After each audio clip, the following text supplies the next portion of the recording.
talked about. I also think it's important to remind folks of the role of the Senate parliamentarian. Senate parliamentarian is nonpartisan. They interpret the rules. They are not there, every time you don't like something. And I think this is where we're getting into tricky waters. Let's get rid of this individual, right, who's there to really be the Senate's advisor. And so I think we're in tricky waters, big picture here. If we're telling the Senate parliamentarian every time we don't like something, your job is at stake. When that is your job, is to interpret the rules and then deliver. Hey, this is what I'm interpreting, and this is what you can and cannot do.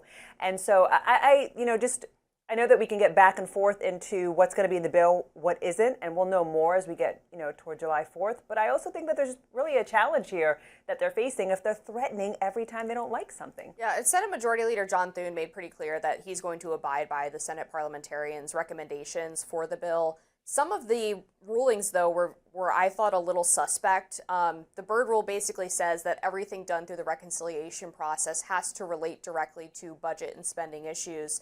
And some of these very clearly did, whether it was getting rid of Medicaid for non-citizens or getting rid of Medicaid coverage of things like sex changes for kids, and some of the other provisions in the bill. The regulations on gun suppressors obviously is more able to be argued by the parliamentarian that that's not related to the budget. Some of these issues were.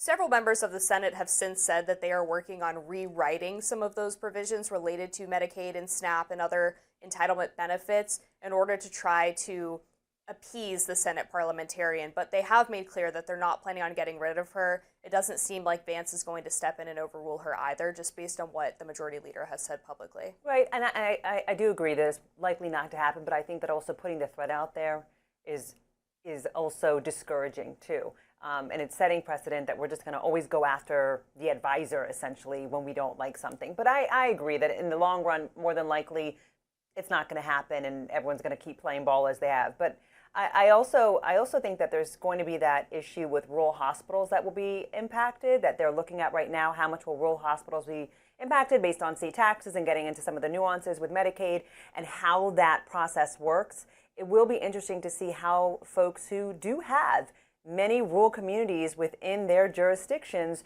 vote on something like that could impact and even close down some rural hospitals that are very much needed, and what their constituents will have to say about that. So I don't think they're rushing on that point either.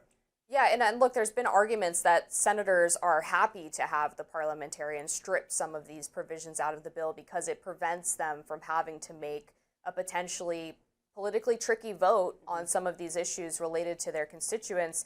And so maybe they don't want to fight back against the parliamentarian because it's sort of an easy way for them to get out of voting on some hard things. Jody Arrington, who is the chair of the House Budget Committee, also confirmed that Republicans are trying to rewrite some of the provisions before it comes back to the House. But yeah, this is obviously going to delay things quite a bit.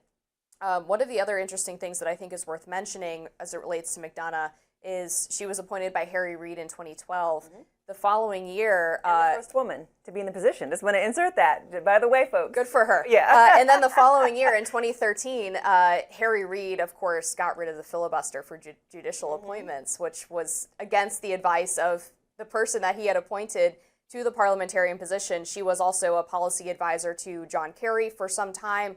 And this is not the first time that she has come under fire. As I mentioned, the Harry Reid issue, but later on during the Biden administration with the Inflation Reduction Act, there were several provisions that she recommended stripping from the bill because they violated the Byrd rule, and Democrats called on then Vice President Kamala Harris to overrule the parliamentarian, and Kamala Harris declined to do so. So this is obviously an issue on both sides of people getting frustrated with the Senate parliamentarian, but so far she's been in the role at this point for 13 years. The Republicans seem clear that they're not going to violate that tradition. Yeah, and I think that's good, like, solid points, right? That this has not always been, we're not just talking about the Republican Party who's going after the parliamentarian. I do think, yeah, Democrats have done it too. That's why I think we have to be careful about, the threats and setting precedent, because it is the Senate's advisor. On a broader scope, what is at stake, do you think, if this does not go the way Trump plans? Because this is the bulk of his domestic agenda inside of this tax and spending package, or he calls it the big beautiful bill, right? But what's at stake here, do you think? I mean, politically? I mean, this is set to be the landmark legislation of his administration, of his presidency. If this doesn't get passed, he's in big trouble. He's done a lot of things through executive orders, which have been challenged in the courts, a lot of them still subject to nationwide injunctions. The best way to codify a lot of these policies is through legislation that goes through Congress. And whether it's stripping healthcare from illegal immigrants or stripping funding to Planned Parenthood, or a lot of this bill has to do with funding for border security and immigration policy, defunding sanctuary cities.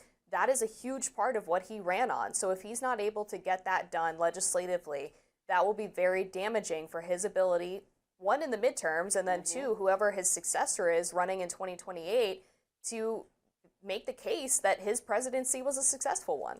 Yeah, I think that he will, for the sake of everything you just mentioned, he probably will push this July 4th deadline. Of course, he wants it on July 4th with, all of the significance the day holds and the holiday holds. But the chances of it passing at this point on July 4th, it's slim based on all the back and forth that we've seen just in the past even 48 hours. It feels like there's always something coming down. We will be talking about Congressman Massey, and he's one of the folks you heard in Trump's soundbite who's really been pushing the back. grandstander. Yeah, the grandstander. Right. So we'll be talking about that a little bit later in the show. Coming up next, though, President Trump thinks certain reporters from the New York Times and CNN should be fired. Is that new? Yeah, we've heard that story before, but it's happening again. More on that coming up.